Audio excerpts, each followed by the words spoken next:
All right, we're looking at 6.1, ladies and gentlemen.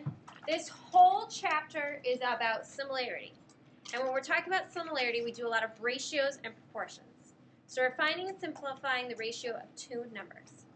If A and B are two quantities that are measured in the same unit, then the ratio of A to B is A over B. An equation that represents two ratios is a proportion. If the proportion A over B equals C over D, the numbers A and D are the extremes, and B and C are the means. Cross product property. So the product of the extremes equals the product of the means. A times D equals B times C. It's right there under cross product. Reciprocal property, A over B equals C over D would be B over A equals D over C. And the geometric means, which you probably want to write down, I'll put it on the board or something when we take the test, that if A over X equals X over B, then X squared equals AB, so X is the square root of AB. All right. Let's move on to some of these simplifying ratios. So these are on yours. If we've got 10 centimeters over 2 centimeters, that reduces to what? 5 centimeters. 5 over 1 centimeters. What if we got, now this is a little more complicated, 8 inches over 2 feet? How many feet are in an inch? How many feet are in an inch? How many inches are in a foot? Thank you. 12. So how many are in 2? 24. So we'd have 8 over 24, which would reduce to 1/3. All right, how many meters are in a kilometer? I have no idea. Oh, Oh. 1,000? No. So we have 1,000 over 500, which would reduce to 2 over 1. Okay, how many centimeters are there in a meter? A lot. 100. So 2 meters would be 200 centimeters, and that would reduce to 1/8. Right? How many quarters are $2? 8. Yeah. Do I need to keep going? You guys get the point? Yep. No. How many feet are in a yard? 3. 3. Okay, so that's important, and I think we pretty much covered everything else. Let's move on to some more interesting ratios. We've got some store problems. I know, but these are not bad at all. Man, I've been store Let's just listen to them first, and then we can discuss how horrible they are. Okay. The perimeter of a rectangle is 60 centimeters. The ratio of the width to the length is 3 over 2. Find the length and width of this rectangle. Okay, first of all, what's the equation for perimeter? I've got no idea. All right, well, we know the perimeter is what? 60. We know it's 60, and that's 60 if we walk around the outside, right? So it's this way, this way, this way, this way. Okay, let's say this is X. Okay, we know if the smaller one is X, it's 2X, because of right here. That means this must be 3X around the outside, right? Because 2 to 3, or 3 to 2 ratio. The bigger one to the smaller one. Does this kind of make sense? And then we just say 2X plus 2X plus 3X plus 3X equals 60. 3 and 3 is 6, 7, 8, 9, 10. 10X equals 60, so X equals 6. Okay, what's 6 times 2? 12. What's 6 times 3? 6. 6 times 3? 18. 18. So 18 over 2 reduces to what? 18 over 12. 18 over 12 reduces to, yes. What does that say? 3 halves. What does it say under the 60? 10. Divided both sides by 10. Yes. How'd you get the 3, 2, 2? Okay, so I know it's a 3 to 2 ratio. So that means that for everything, you multiply the width by 2 and the length by 3. Because it's a 3 to 2 ratio. Because if I took the length, 18, over 12, it reduces to 3 over 2. Let's try the other one and see if this makes some more sense. Yeah. The measure of the angles in a triangle are the extended ratio 1, 2, 3. Find the measures of the angles. Okay, first of all, the interior angles of a triangle add up to be what? 180. We know that 1x plus 2x plus 3x equals I just took it from that ratio right there. I know the second angle is twice as big as the first, and the third angle is 3 times as big as the first. That's all it's saying. So let's 30, add 'em up. 60, 90. 3, 4, 5, 6. Divide both sides by 6. How many times does 6 go into 180? 30, 30. So we have 30, 60, 60, 90. 90. Wait. I solved this right here. I know, but like, where do you 69? 30 times 1 is 30. 30 times times 2 is 60. 30 times 3 is 90. This is easy. I'm already done. Shut up. Any questions before I move on? No. Okay, let's turn it over. We're going to do some cross multiplying.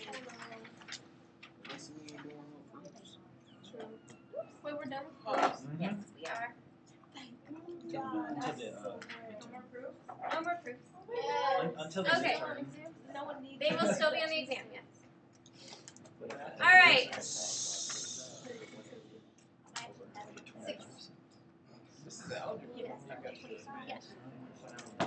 All right, so let's look at some proportion, guys. We've got 9x. Oops. 9x equals 2 sevenths. So how am I going to figure out what x is? 9 times 7 is 63, which equals 2x, and then we divide it by 2. And we get x equals 31.5. All right, let's try another one. We got 5 over 3 equals 5x over 6. So what's 5 times 6? 30. 30.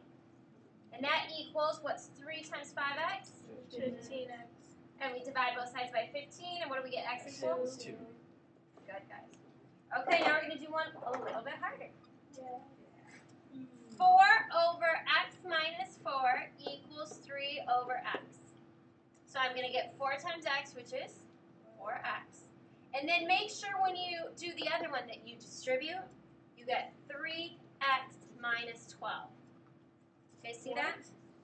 So you get 3 times x and then 3 times negative 4. You could write this step first, So x equals if that helps. Now I'm going to subtract 3 from both sides, 3x, and I get x equals negative 12. Okay, one more that's just a little bit harder. 12 over x equals x over 3. So what's 12 times 3? 36 equals x squared, right? So then we square root to get both sides. A lot of people aren't taking that step.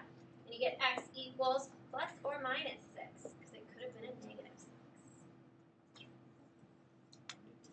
Is there any of these you want me to go over in more detail? You got lost somewhere? The last one? Okay, we did x times x, giving us x squared. 12 times 3 gives me 36. And then if you take the square root of both sides, the squared goes away. And we're just left with x. And then we know negative 6 times negative 6 equals 36, or 6 times 6 equals 36. Yes? How'd you get negative 12? Because I subtracted 3x from both sides. 4 minus 3 is 1. All right, let's go on to example 4.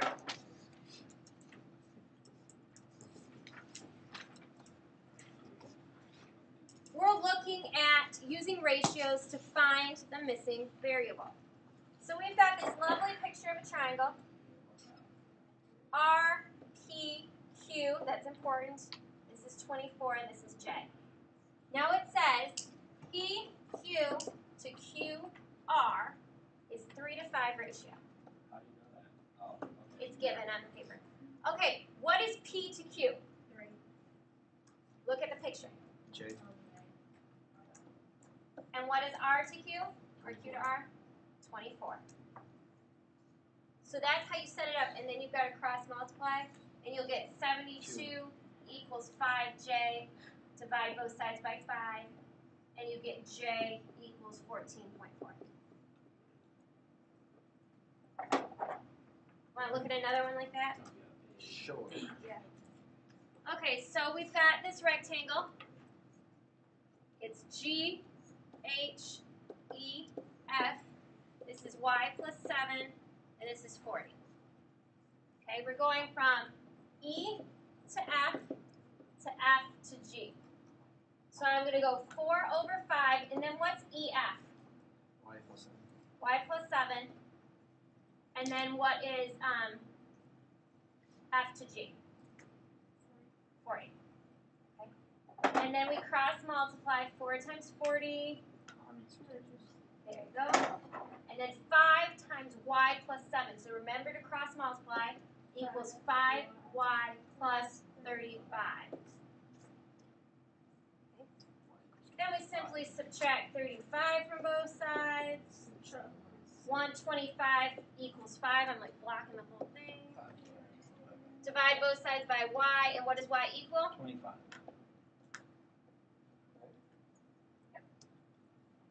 You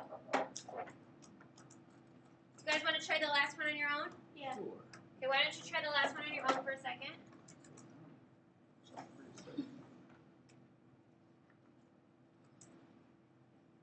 Remember to set up your ratio correctly, just like it tells you. W over X, WX over XZ, XY, V, tan, is the same as 5 over 7.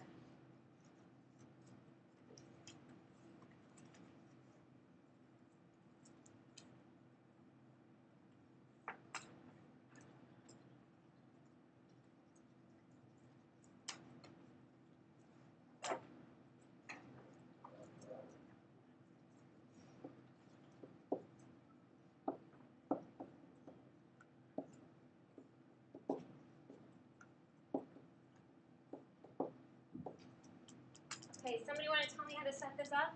5 over 7 equals So we X get plus 5 over 7. What's WX? X plus 2. And X over XV? 2. 2 Okay. Now we cross multiply. 10 X 7X plus 14. Subtract 7x from both sides. 10 minus 7 is 3. Divide both sides by 3. X equals 4.6. X equals 4 and 2/3. So it's 0.6 repeating. Yeah. You ready for the last thing? Yeah.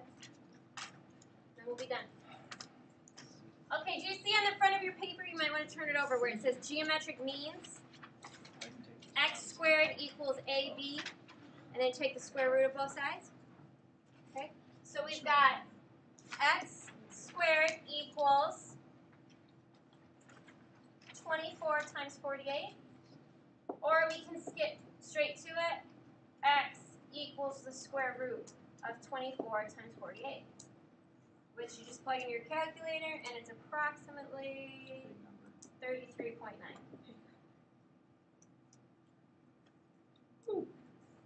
So you Go write team. you write 24.48. Times. 4 times